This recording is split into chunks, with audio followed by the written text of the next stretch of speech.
Welcome to the Lead at the Top of Your Game podcast, where we equipped you to more effectively lead your seat at any employer, business, or industry in which you choose to play. Each week, we help you sharpen your leadership acumen by cracking open the playbooks of dynamic leaders who are doing big things in their professional endeavors. And now your host, leadership tactics and organizational development expert, Karen Farrell Rhodes.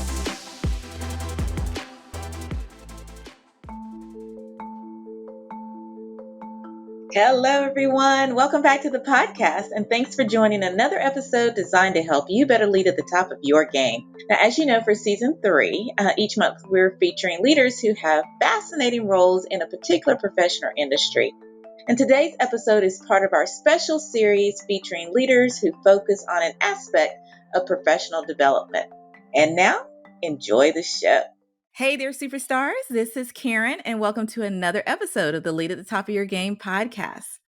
I am so excited to feature on today's episode an area of focus which is critical, in my opinion anyway, to the success of leaders of all levels: neuro-inclusion. This might be a term you're not quite as familiar with, but believe you me, you really need to understand this and know this area, and to get curious so that you can uplevel your skills. And to help us lead this rich discussion, I am honored to have on today's show Ed Thompson, who is the founder and CEO of Uptimize. And hopefully I said that right, Ed. Uptimize. And Uptimize is a leading neuro-inclusion training company whose mission is to help organizations embrace and leverage every type of thinker. He and his company have been featured by outlets including LinkedIn, the BBC, People Management Magazine, HR.com, and the Financial Times, amongst a few. So welcome to the podcast, Ed. Thank you for having me. Oh, we're so honored to have you. And we had a little bit of a chit chat before this episode, and you know how I'm so eager to get into the nitty gritty. But before we do so, we always love to learn just a little bit about our guests. So just for as much as you feel comfortable, would you mind giving us a sneak peek into your personal life and passions? Yeah, a little background from me, from the UK, from London, now based in Denver, Colorado. So we do have people who are looking for a US-based service provider get in touch with us, hear my accent and say, where are you based again? Right. Always a bit confusing. Of course, I'm passionate about this topic. I'm passionate about business in general. I'm a prolific reader. I'm also the son of 2 historians and studied history at college. So that's a passion of mine. And I've always been a sports fan as well. And I think when you dig deeper under some of those interest areas, whether it's business, whether it's history, and I'm interested in military history, whether it's sports, I think my interest is people really, and how people operate at their best. And what's interesting about military or sports is you've got this either real or artificial pressure, which is then, of course, a question of how do people react under that pressure as leaders, as collaborators. And I think that's why I find those so fascinating. I think there's lots of lessons that, you know, we in business can learn from those fields. But actually, with some of the work we've been doing around neuro-inclusion, I'm hoping it's going to go the other way. And there's actually some stuff that we've learned in business around how do we all think and how do we collaborate that ultimately can be taken into some of those other fields. Wow. Okay, I'm just going to admit it right now, Ed. I think we are sister and brother from other mothers. I think we both love, my honest listeners know, I absolutely am fascinated about people and what makes them tick. It sounds like you are as well. I am a sports fanatic as well, which is kind of not rare, but I think that's what won my husband over. A girl that really loves sports. And also people who want to make a difference in the world of work, you and I are. So it sounds exciting. And I'm so happy that we were able to connect and feature you. Well, let's get down into it, Ed. So why don't you first start out by sharing with our listeners what neuro-inclusion really is and how that differs from other areas in the DEIB space? Yeah, I think it's good to start with some of the fundamentals. I think people get confused. They hear some of these terms They're either new terms and they have no frame of reference, or they're old terms and we can have frames of references that can be distorted by stereotypes and so on. So I think it's most helpful to start with what is neurodiversity. And neurodiversity simply means, as it sounds, human brains are diverse. There's no one normal, typical, the same brain. Everybody's brain is different. Everybody's brain is wired differently. That means we all experience the world differently because of that brain wiring. And in the workplace, it means we process information differently. This is why we all have different preferences, different strengths when it comes to how we work, how we communicate, how we problem solve, and so on. And just a different profile in terms of our kind of core strengths and core growth areas. If you ask, if you're a leader and you're sort of wondering about this, you ask your team how they all like to communicate best or how they'd like to receive instructions from you, guarantee you're going to get a load of different answers. In a sense, that's neurodiversity in action. So we start there. Now, appreciation of some of these differences within that human spectrum have only really come over the last 150 years. And it's come from the medical identification of certain neurotypes, as they're now known. Or listeners will be familiar with some of these labels: autistic, dyslexic, ADHD, and so on. These are people with particular clusters of traits within that bigger spectrum who were identified initially by the medical profession as having a particular difference from the broader norm, although again, nobody's the same. Right. Over time, those have really become increasingly identity labels as opposed to simply medical labels, with people understanding, look, I'm autistic, that's simply how my brain works, and I have something in common with other people who identify in that way. And that's where we get this term neurodivergent and neurodivergence. And it's estimated that around maybe 20% of the population might fall into that bucket. Now, it's confusing and muddy because, again, I started, look, nobody's brain is the same. And it's very much debated as to what constitutes neurodivergence and what doesn't. I had a traumatic brain injury. Some of our subject matter experts at Uptimize, our company, would say, oh, well, Ed, that makes you neurodivergent. Some would say, no, it doesn't.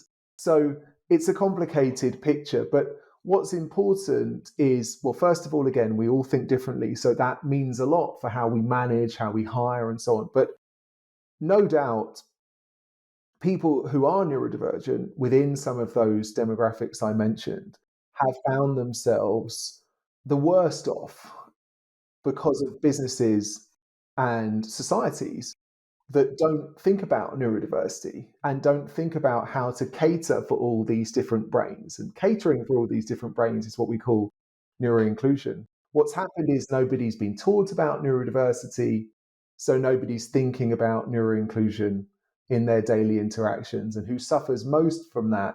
It's people with some of these less common traits and preferences. For example, autistic people, dyslexic people, and so on, suffering from norms in workplaces that just don't suit them, whether it's an over-reliance on interviews or it's open plan offices and all of the sensory input from that, or whether it's just cultural ignorance. It's simply people who hear autistic and think, well, you can't possibly be female and autistic because that's not my image of it. But of course, that's not true. So Right, you absolutely can.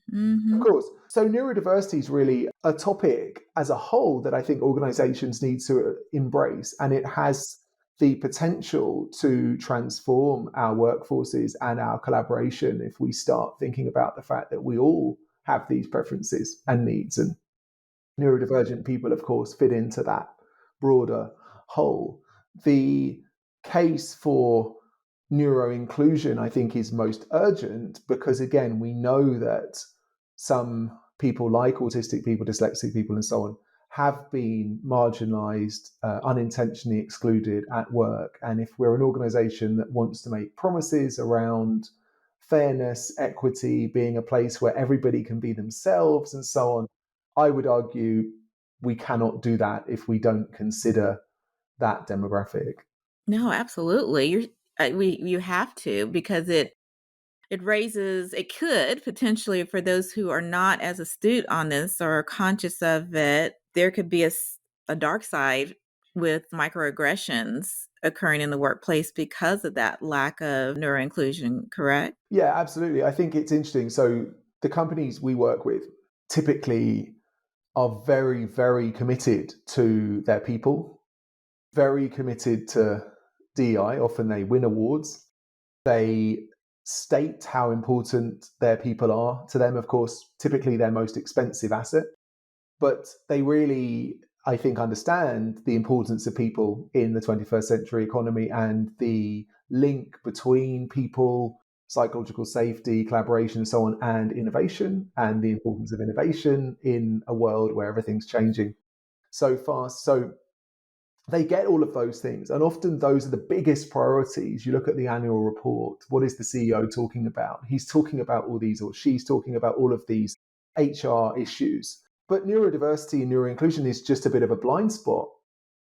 And it's a blind spot, again, because nobody's been taught about this.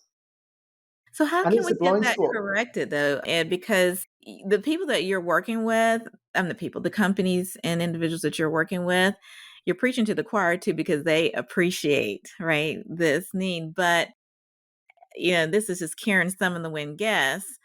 There's probably 90% of companies out there that it's not even on their radar. So who can champion this? You can't be, a one company show.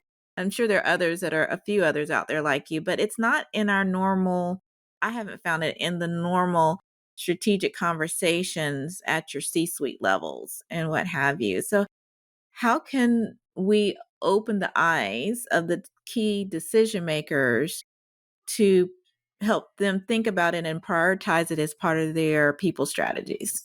Well, it is changing. And of course, it always helps when you have examples of organizations that have taken the leap and are leading and are seeing the results of it. So we could say, yes, organizations are as a whole behind on this. But look, if I list some of the organizations we've worked with: IBM, Salesforce, Accenture, Microsoft, JP Morgan, Deloitte, there's an increasing number of top organizations that get this and are actually taking steps to address it. And I have a friend at Salesforce who I've developed, who's in their neurodiversity resource group, who famously said to me, as I interviewed him for the book, he said, I could never go and work somewhere that wasn't doing this, because, why would I want to go somewhere that didn't appreciate the fact that we all think differently, and people like me? So I think we're actually past the point where, a few people are just kind of kicking around the idea. It's happening. So if you're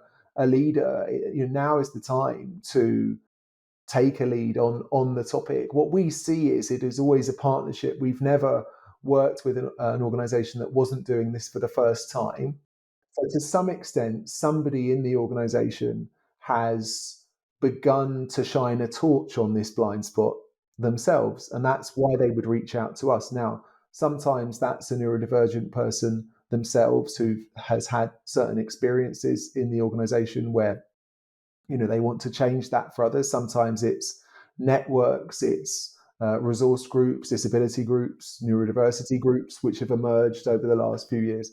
But sometimes it's just somebody who's learnt about this, read about it, who says, look, here are all the things we're trying to achieve. We're trying to attract the best talent. We're trying to be a place where everybody wants to work. We're trying to be super innovative. We've just committed 4 billion to innovation R&D. What are we doing about the fact that our people are ultimately going to drive that innovation, and the one tool we all bring to work every day is our brain? Shouldn't we be thinking about neurodiversity in the way that a Google and a whoever else is?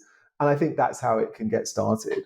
I love that. Absolutely. And you're so spot on that some of the, I guess, logo companies that are taking it seriously definitely help being case studies and leading the way to others thinking about it as well.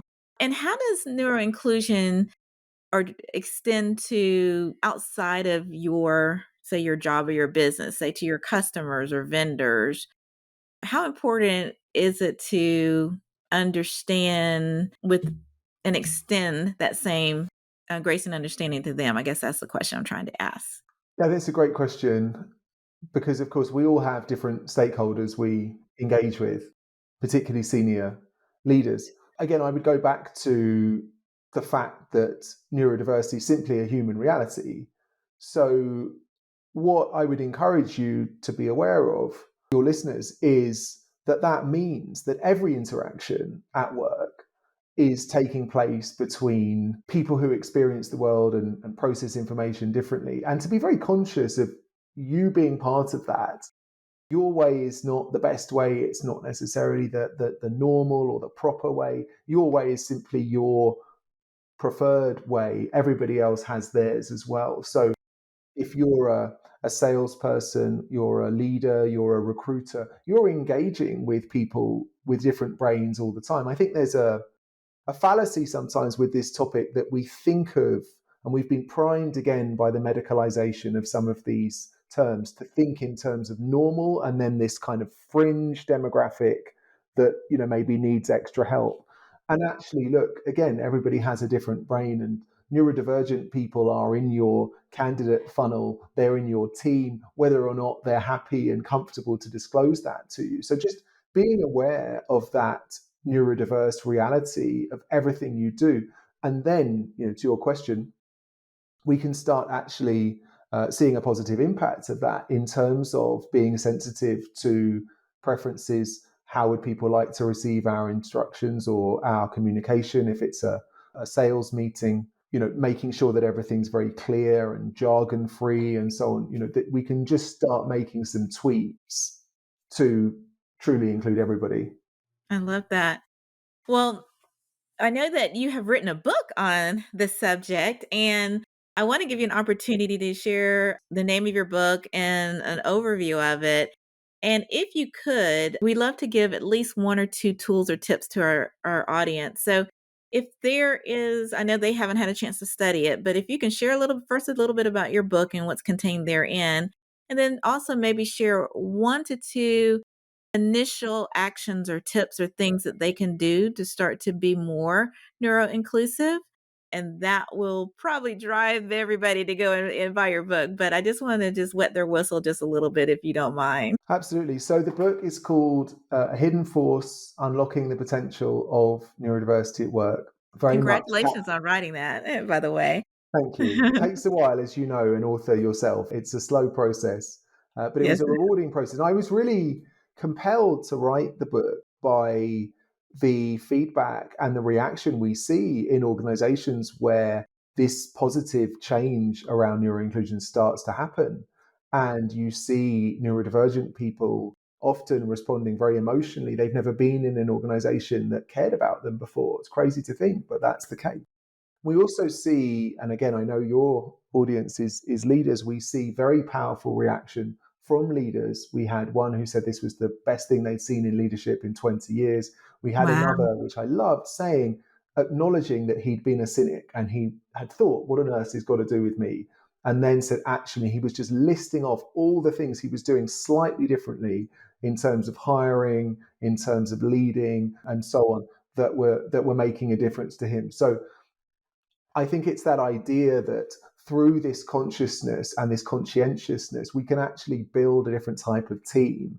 It's a team where we can unlock the empathy and compassion we all have somewhere bottled up, and just have that humility to acknowledging, again, our way isn't the best way, and putting everybody in a position to, to truly be successful. A lot of this stuff we talk about, we know it's true, but we're just not applying to the fact that we all have a different brain. I think it's about time that we did. So I'll answer your question, a couple of particular points to think about. I've alluded to this one, so I'm just going to kind of crystallize it. I think surfacing your own preferences is a great one, and a great one for managers with. So when you are working with an individual in your team, or you're working with your whole team, just again, be conscious of what is your way and where's that come from. And talking about, let's say, problem solving, you could say, look, the way I like to problem solve is I'm a verbal thinker. I like to stand in front of a whiteboard. I like to spend 2 hours. I'm very visual. But just be conscious that not everybody else is going to share those preferences. You don't need to disclose. You don't need other people to disclose to you. Just be conscious that somebody in your team might say, actually, I'm not. And here's how I'd like to contribute. And how do we capture everyone's contribution in the best way? So that would So be you're one. saying you shouldn't ask your team members in maybe a one-on-one how they like to take in information, or I'm saying you you should. want to respect their I'm saying privacy? you could. The best way to do it is to lead with how you like to do it. And then that gets into, by saying, look, here's how I like to do it. You can get in the conversation, which is very gentle around, are those things that are going to work for you or not? And have that humility that your way isn't necessarily going to be the right way. My point is you can do all of that without needing anybody to have that stressful disclosure to you of saying, look, by the way, actually I'm autistic and the way that you communicate to me doesn't work. Right. That can be sometimes a last resort. Of course, if people feel comfortable doing that, then great. But what I like about surfacing preferences is you just create this space where you have more room for some of those differences to breathe. Yes, And love the that. other one I want to share is the intentionality in hiring all the way through. Now, this is a big theme in hiring in general, but I think a lot of hiring is rushed, lazy. I think it's rapport driven. It's, how do I get another Steve? And it's, do I think that I could play golf with this person? And I'm being silly, but there's too much of that. I think if you really want to build the best team, you've got to start with, what are the outcomes I want somebody to achieve here? And what are the specific skills and experiences I need or they need to be able to achieve that? And what's nice about that is it helps us cut a lot of the stuff that we might throw in a job description, like excellent communication skills, when we don't really need it for this role. And if Right, we right. ask for it and we don't need it, there's going to be very literal thinkers who think, well, I've got everything here, but I don't have that. Or what kind of communication skills? Because I'm really good written, but I'm not so good verbal. So what I like about the intentionality is it just allows us to really, really focus when we advertise a role and then when we assess it as well. And so, if your role is about having particular technical skills, but your assessment process is like 70% interview, then just be very conscious that what you're testing in the interview is social competence in a pressure situation. Is that one of the skills you really need? That's right. Because if it's not, and if you look, if you're interviewing a TV presenter, maybe that is the skill you need. That's right. But I think we skew towards some of those soft skills a lot of the time when they're not always the skills we need, and we can filter people out where that's not their strength. Or I'm just going to keep it honest with you, Ed. A lot of people just cut and paste from a previous job description and it was in there. And they're like, oh, yeah, communication skills are great and I won't exit out. But to your point, they haven't challenged it to say, are these truly the essential and critical functions of the job? Are they really required in order to excel? And Absolutely. having that, critical lens to it.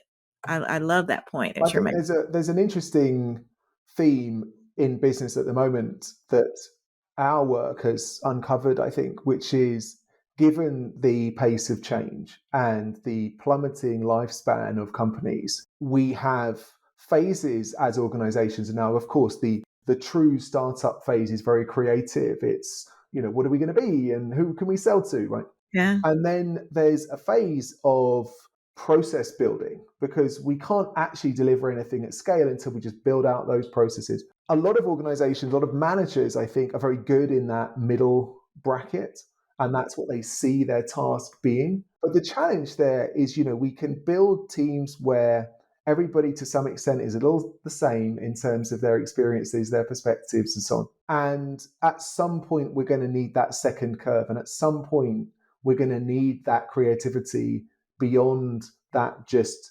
process building and execution, whether it's incremental, how do we make this process better, or whether it's what's the next big thing for the organization. I think the danger is if we just skew only to the safety of let's just have, square pegs, square holes, and so on, we are going to miss some of that human diversity of thought that can actually make sure we're really truly on the right path to not being disrupted, perhaps being the disruptors ourselves. And these communities that we work with, famously highly creative, neurodivergent people, and you're going to got to look at some of the top business icons of our time to see that creativity at work. And I think that's something that every organization should be looking to embrace and leverage. Well, now it makes sense to me, Ed, because, we love to ask our guests which of the leadership tactics that I wrote about in my book really resonated with you. And you were so kind enough to share leading with intellectual horsepower kind of jumped out for you. And for my newer audience members, leading with intellectual horsepower, if you remember, is all about, using your areas of expertise to what we call peek around corners and look for data and trends and opportunities that others may have missed just by doubling down and kind of looking in your areas, your niche areas of where you excel. And so that made sense now a little bit, Ed, of why I think you might have chosen that one. But I'd love you to give voice to why leaders should always make sure they incorporate leading with intellectual horsepower. Well, I think it's how we define leading, isn't it? I mean, we think of leading as being leading a team, and that's great. But, what direction are we going? We can't take a team anywhere if we actually don't have a direction to go in. That's So, right. again, as I said, we've never worked with an organization that wasn't doing this for the first time. We have been, and obviously coming on your show is something I continue to do, evangelizing the topic, sharing the successes of organizations who've done this. Is something we really believe in. So I think to some extent, this is just has been a necessary part of our operations and our marketing and so on. But I do think it's important. And I know in the startup world, there's the Steve Jobs philosophy, which is nobody knows what they want. And there's the Steve Blank philosophy, which is you go and talk to customers and you understand what they want and they'll tell you. Right.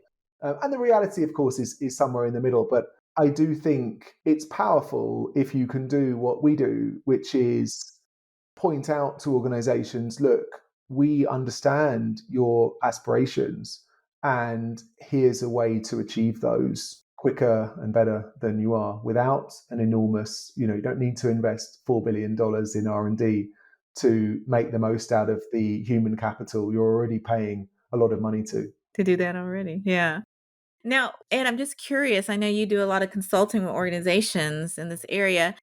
At a very high level, if someone engaged with you, what type of offerings do you do to kind of upskill their workforce or their leaders? I'm not sure who you target, but I'd love to hear the audience to hear a little bit more about, what you offer there.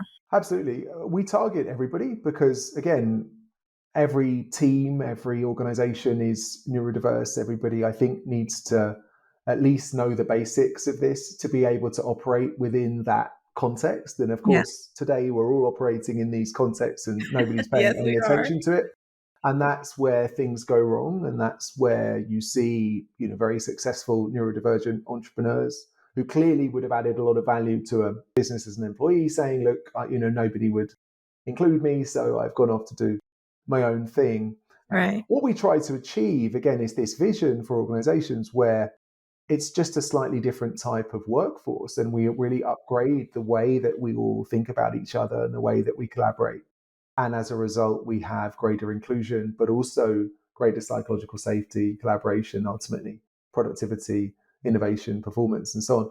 So we have a number of tools that are really means to that end: digital training, e-learning certifications that are embedded a lot of the organizations I've mentioned.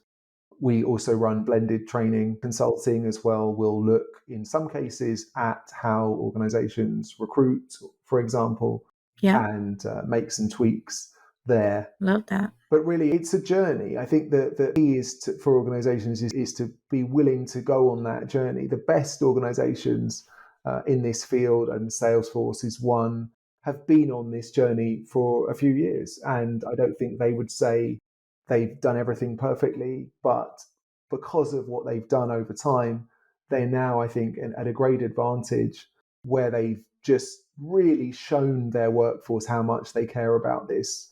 and they're continuing to make efforts to embed this consciousness of neuro-inclusion into everything they do. And I think seeing the benefits. Taking the first step is the first thing to do, right? That at least they recognize that they're taking baby steps along the way. And to your point, I don't think any of us always take the right steps, but if we're intentional, genuine, empathetic, as you have mentioned, I think the workforce is better for it and they appreciate it. They know when you're trying to do better, right? I think there's a humility to that as well, which is great. We don't need to see this as a tick box exercise, and it can't be a tick box exercise. It's about saying this is something that the world has woken up to, that organizations are waking up to, and that we as an organization should be taking seriously, and just communicating that to your teams and inviting people to share their own experiences, to be part of that journey as well. And I think you don't have to project yourselves as being experts. You simply have to, as you said exactly, just get the ball rolling and see where it takes you. See where it takes you.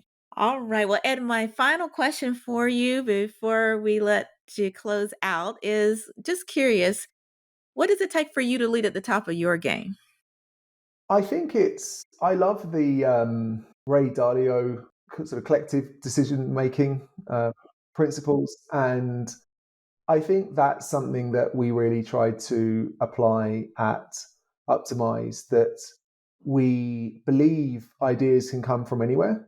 Yeah. So we try to find a balance where if we're talking about products or we're talking about HR, whatever, then of course people in those functions have a weighted believability, to use his phrase, that they know what they're talking about, and therefore, that is respected. But we really allow everybody to contribute across the board. And often we find the best ideas come from people who, that isn't their particular focus in their day job, but somebody in a different function can say, hey, what about this? And that can suddenly spark things. So I think that's really important. And I try to practice that when I work with our team or our subject matter experts. I'm never have approached this, and even though I've now wrote a book about it, but I've never approached it to think, the Ed way is the right way. I've always been open to what is the right way and who says it's the right way, and a humility that I might be wrong, and being very willing to be challenged. I think that's what it comes down to. But you're starting the conversation by at least putting it out there, right, of what you think and see, and then you are open to hear others' perspectives, right? Yeah, and I think you get buy-in because of that. And Yeah. I don't think it's dissonant with what I said earlier, that you want to lead. And I think as a leader, you should have a core vision and a core set of beliefs. And I think, of course, you can evolve that, but to some extent, that's going to be your set guiding light.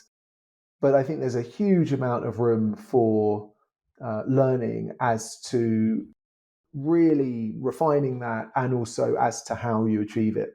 And I think you get people to buy into being part of that journey if you let everybody make that contribution.